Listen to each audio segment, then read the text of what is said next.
অষ্টম যে পয়েন্টটি, নির্বাচন কমিশনের চিঠিতে কোনো প্রকার আইনি জটিলতা না থাকলে পরবর্তীতে ব্যবস্থা গ্রহণের কথা বলা হয়েছে।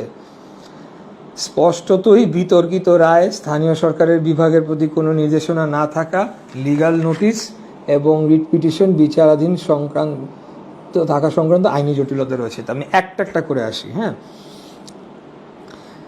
নির্বাচন কমিশনের চিঠিতে কোনো প্রকার আইনি জটিলতা না থাকলে পরবর্তী ব্যবস্থা গ্রহণ করার জন্য বলা হয়েছে। ফাইন, খুব ভালো কথা।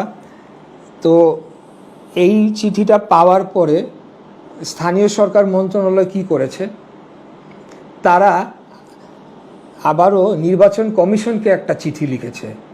চিঠি লিখে সেখানে কেন আপিল করলো না বা আপিল করা যায় কি না এবং এই ধরনেরই এই সমস্ত জিনিসগুলোকে উল্লেখ করে তারা নির্বাচন কমিশনকে এক প্রকার দিক নির্দেশনা দিচ্ছে যে আপিল কেন করো নাই তোমরা, আপিল করতে হবে। এই কথাটি আমি বলি, সেটা খুব ভয়ানক। তারা নির্বাচন কমিশনের উপরে হস্তক্ষেপ করছে। নির্বাচন কমিশন সম্পূর্ণ স্বাধীন, তাদের নিজস্ব আইনজীবী প্যানেল রয়েছে, বিজ্ঞ আইনজীবী প্যানেল, এবং পুরো কমিশন বসে সিদ্ধান্ত নিয়ে আইনের আলোকে কোর্টের রায় বাস্তবায়ন করার জন্য গ্যাজেট করেছে। তো তারা যখন এই কাজগুলো করলো, তখন কি তারা ভেটিং করে দেখে নাই যে এখানে আইনি কোনো ব্যত্যয় ঘটেছে কি না? নিশ্চয়ই দেখেছে।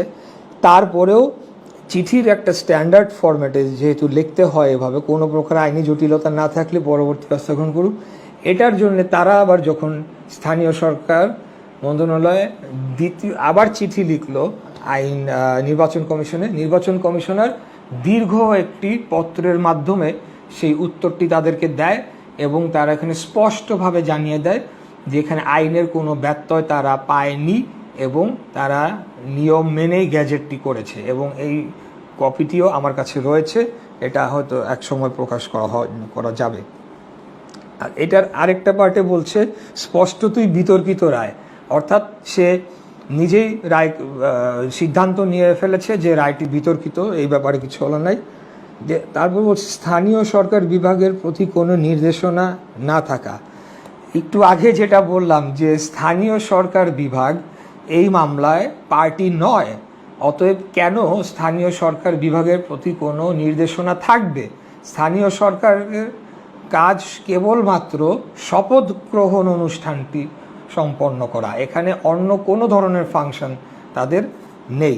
অতএব তাদের প্রতি কোনো দিক নির্দেশনা নেই, কারণ they are not a party to this case, they can't be a party to this case. আবার আসলো সেই লিগাল নোটিসে, যেই লিগাল নোটিসের উপরে ভিত্তি করে তারা বলছে যে রিট করেছে।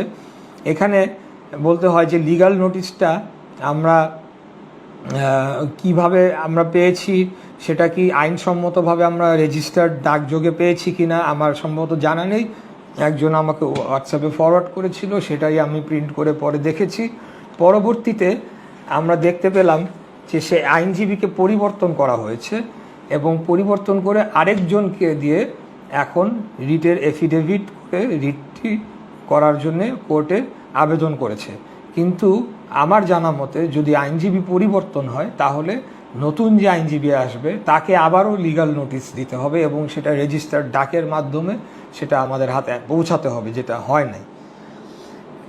রিট পিটিশন বিচারাধীন থাকা সংক্রান্ত আইনি জটিলতা রয়েছে। আবারও বললাম যে এখানে যারা রিটকারী তাদের রিট করার তো গ্রাউন্ড লাগবে, তাদের রিট করার কোনো গ্রাউন্ড নাই, তারা কোনো সংক্রুদ্ধ পার্টিও না। অতএব এই রিটটি কোনো টেকবে বলে আমাদের কাছে মনে হচ্ছে না। এটি শুধুমাত্র কালক্ষেপণ করার জন্য, সময় নষ্ট করার জন্য করা হয়েছে।